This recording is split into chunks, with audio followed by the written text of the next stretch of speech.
Everyone,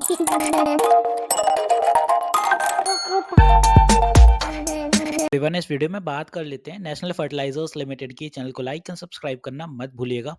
यहाँ पर आप देख रहे हो कि एनएफएल में आज बड़ी तेजी देखने को मिली है। 2-3 दिन से एक मोमेंटम जरूर बन रहा था स्टॉक में नीचे की दिशा में, क्योंकि वो मोमेंटम था वो यहाँ सपोर्ट ले रहा था डेफिनेटली।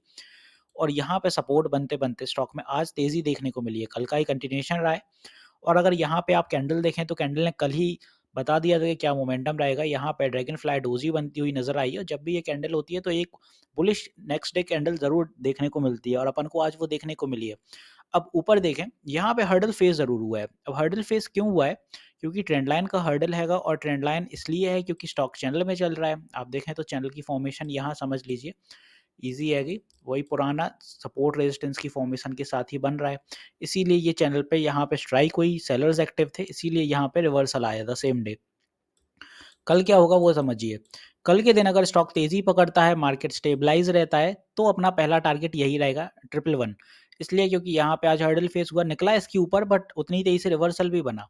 तो ये अपना पहला टारगेट होगा। इसके बाद सस्टेन कर लेता है तो next target in the same line will be somewhere here eight 112। 112 पे सब अब अपन क्यों बोल रहे हैं? 112 पे आप देखें, पहले इन लेवल्स पे ही अपन का सपोर्ट बना। ये देखें यहाँ पे ब्रेक हुआ, but the same day reversal भी आया। यहाँ पे आज ब्रेकडाउन जैसे ही 112 का हुआ तो नीचे आया, और यहाँ पे 110 और 110 के बाद रीटेस्टिंग भी हुई। आप देखें 112 की फिर से रीटेस्टिंग हुई, बट सक्सेसफुल नहीं हो पाई थी, तो ब्रेकडाउन हैवी था। तो 112 एक सक्सेसफुल यहाँ पे रेजिस्टेंस का काम कर रहा है, जो कि एक सपोर्ट का काम भी करेगा सस्टेन होने के बाद। और ये सस्टेन हो जाता है तो फिर नेक्स्ट टारगेट जब ऊपर जाएगा स्टॉक, तो 117 पे अपन को छोटी सी हर्डल फेस होगी। और उसके बाद फिर अपन को जो बड़ा हर्डल फिर ऊपर रहेगा वो रहेगा 121 पे, यहाँ कहीं। यहाँ पे मल्टीपल कैंडल्स के सपोर्ट रेजिस्टेंस होंगे। ये सस्टेन करने के बाद फिर अपना स्टॉक पहुंचेगा यहाँ से 125 के आसपास, यहाँ कहीं।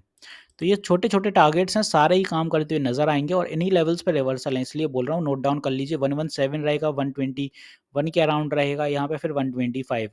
तो ये तो हुई ऊपर की दिशा की बात कि स्टॉक जब ऊपर चलेगा कि कहाँ रेजिस्टेंस है, तो ये अपनी रेजिस्टेंस हो गई। अब बात कर ले सपोर्ट की, क्योंकि सपोर्ट डेफिनिटली पता होना चाहिए। भले ही स्टॉक बुलिश हो, तो ये मत सोचिए कि बुलिश है, सपोर्ट की क्या ही ज़रूरत पड़ेगी, थोड़ी फॉल हो रहा है। नहीं, ऐसा नहीं है। मार्केट में आप स्टॉक मार्केट में अनइवन होने में समय नहीं लगता है। एक बार ये अनस्टेबल हो जाएगा तो पैनिक हो जाएगा वही आपके अंदर, फिर आप कमेंट करते हो कि सर वो तो फिर से गिरने लगा। अब गिरने लगा तो उस टाइम सर ने तो नहीं कहा था ना कि बाय करो, और सर ने ये भी नहीं कहा था कि बेच दो उसको। सर ने यही बोला था कि होल्ड करके रखो, पैनिक मत हो। और मैं हमेशा बोलता हूँ कि पैनिक मत होया करिए। एनएफएल में इतने कमेंट आए मेरे पास, यहाँ से जब स्टॉक ने फॉल होना शुरू किया तो स्टॉक 28% गिरा।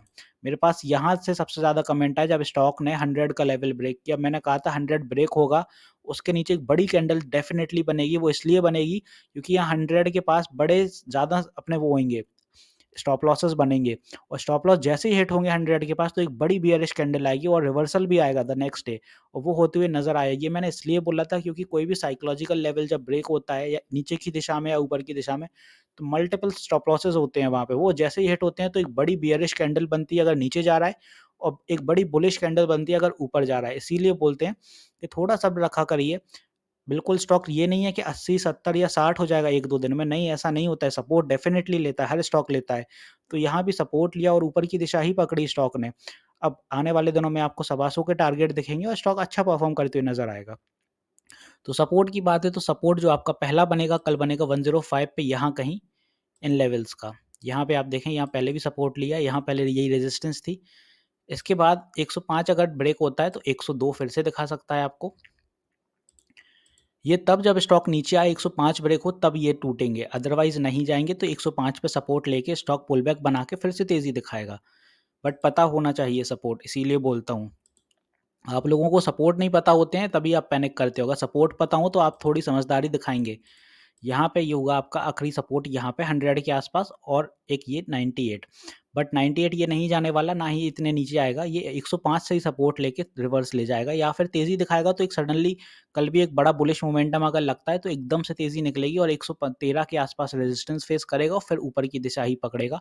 तो सपोर्ट फिर अपना बन जाएगा 111, ये ट्रेंड लाइन का। तो होपफुली यहाँ मैंने सारी चीज़ें क्लियर कर दी हैं। मिलते हैं नेक्स्ट वीडियो में। This is me Shubham Yadav, signing off.